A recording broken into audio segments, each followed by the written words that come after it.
안녕하세요. 우리가 정말 매일, 매 순간 하고 있는 가장 기본적인 행동, 바로 숨쉬기잖아요. 근데 이 안에 아주 놀라운 과학이 숨어 있다는 거 혹시 알고 계셨어요? 지금부터 그 비밀을 한번 같이 파헤쳐 보시죠. 자, 이런 질문 혹시 해보신 적 있으세요? 내가 숨을 내쉴 때 나오는 이산화탄소, 그 탄소는 대체 어디서 오는 걸까? 분명히 공기 중에 있는 산소를 들이마셨는데 어떻게 탄소가 섞여서 나오는 걸까요? 네, 바로 이 간단한 질문에서부터 우리의 여정이 시작됩니다. 그리고 그 답을 따라가다 보면요. 정말 예상치 못한 것들이 하나로 쭉 연결돼요. 예를 들면 여러분이 오늘 먹은 점심, 그리고 체중 감량의 비밀, 심지어 저 창밖에 서 있는 나무까지 말이죠. 이 모든 게 어떻게 연결되는지 지금부터 한번 제대로 들어가 볼까요? 네, 첫 번째 파트입니다. 탄소에 대한 질문.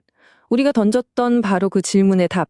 그건 바로 여러분이 먹은 음식에서 시작됩니다. 정답은요, 놀라울 정도로 간단합니다. 우리가 내쉬는 숨 속의 탄소, 그거 공기 중에서 들어온 게 아니에요. 그럼 어디서 왔냐고요? 바로 우리가 먹은 음식에서 온 겁니다.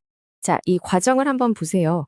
우리가 먹는 설탕, 지방, 탄수화물, 이게 다 긴 탄소 사슬로 이루어진 분자들이거든요. 우리 몸은 이걸 세포 안에서 분해하면서 에너지를 얻는 거죠.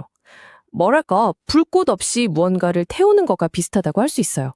그리고 그 결과물로 남는 게 바로 에너지, 그리고 찌꺼기 같은 부산물인 이산화탄소와 물입니다.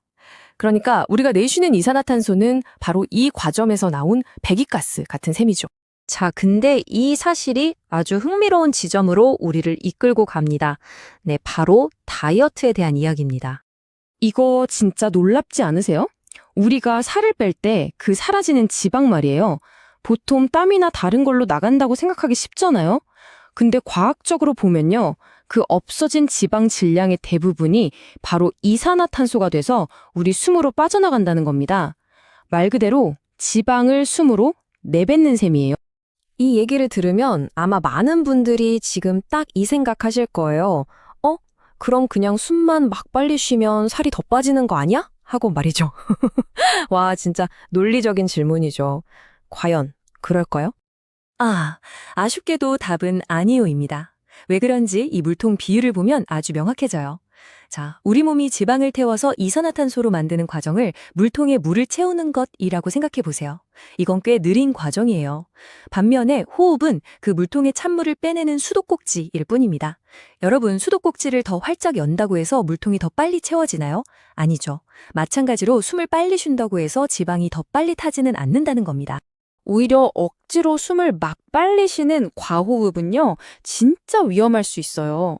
혈액 속에 이산화탄소가 너무 부족해져서 몸의 pH 균형이 깨지는 알칼리증이라는 상태가 올 수 있거든요.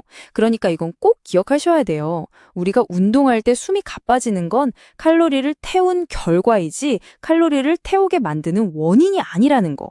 순서가 완전히 반대인 거죠. 그렇다면 진짜로 이산화탄소 생성을 촉진하는 것, 그러니까 우리 몸의 신진대사 엔진을 돌리는 건 대체 뭘까요? 네, 바로 이겁니다. 핵심은 순서가 반대라는 거예요. 우리가 숨을 쉬기 때문에 에너지를 쓰는 게 아니라 에너지를 써야 하기 때문에 숨을 쉬게 되는 겁니다. 호흡은 철저하게 우리 몸의 에너지 요구에 대한 반응일 뿐이라는 거죠. 우리 몸의 세포 하나하나가 다 작은 발전소라고 생각하시면 쉬워요. 음식물하고 산소를 원료로 해서 에너지를 막 만들어내죠.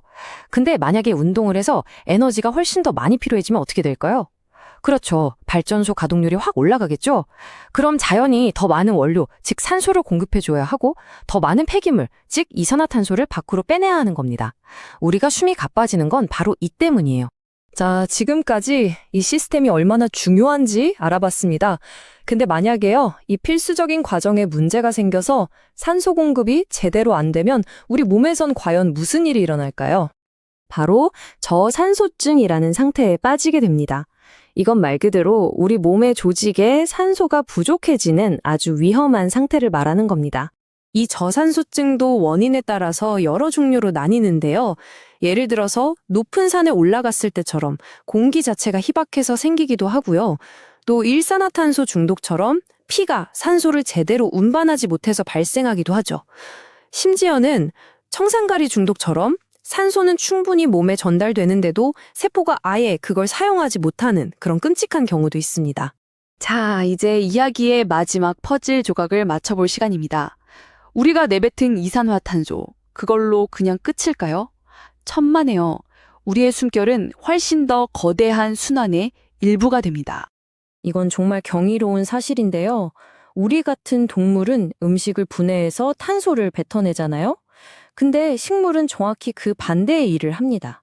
공기 중에 있는 이산화탄소를 들이마셔서 그 탄소를 가지고 자기 몸, 그러니까 줄기, 잎, 뿌리를 만들어내는 거죠. 네, 그렇습니다. 그러니까 저렇게 거대한 나무의 무게, 그 질량의 대부분은 사실 땅속 흙에서 온 게 아니라 바로 하늘의 공기에서 온 거라는 얘기입니다. 우리가 내뱉은 바로 그 공기에서요.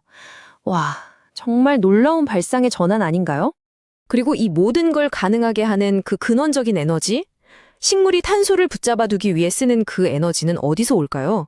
바로 태양에서 오죠. 그렇기 때문에 결국 모든 게 연결되는 겁니다. 식물은 태양 에너지로 공기 중 탄소를 자기 몸에 저장하고 우리는 그 식물이나 혹은 그 식물을 먹은 동물을 먹고 에너지를 얻잖아요. 그리고 다시 그 탄소를 공기 중으로 되돌려 보내는 거죠. 이 거대한 순환을 생각해보면 결국 우리 몸을 움직이는 에너지의 근원은 바로 태양인 셈입니다. 당신은 태양 에너지로 움직이는 존재인 거죠. 자, 오늘 우리는 단 한 번의 숨결에서 시작했죠. 거기서부터 우리가 먹는 음식, 체중 감량의 비밀을 거쳐서 저 거대한 나무와 태양까지 정말 거대한 순환을 함께 여행해 봤습니다. 이처럼 우리가 평소에는 미처 깨닫지 못하는 보이지 않는 연결고리들이 우리 세상과 우리 몸을 만들고 있는데 과연 또 어떤 것들이 숨어 있을까요? 생각할수록 정말 흥미롭지 않나요?